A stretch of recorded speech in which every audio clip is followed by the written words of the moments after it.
Okay, I'm happy to report that our injuries due to cranking landing gear have been dramatically reduced. So let's keep doing this right. We've had a lot of injuries in the past, but we're doing a lot better as a workforce, okay? One thing, hydrate yourself. Staying hydrated keeps your muscles and your tendons lubricated. You need this every time we work with heavy equipment. You get under a trailer, back the tractor up, put a little pressure on a kingpin and set the brakes.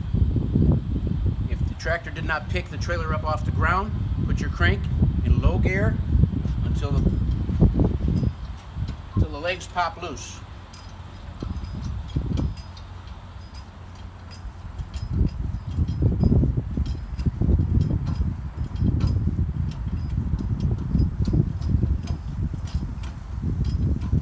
Once you feel them pop loose, put it in high gear.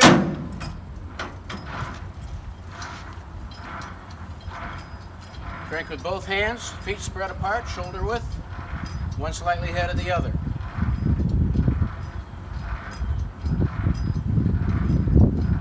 Also, when it's easy to crank like this, you can turn and face the trailer and put one hand on the trailer for stability, maintain your balance, and continue cranking.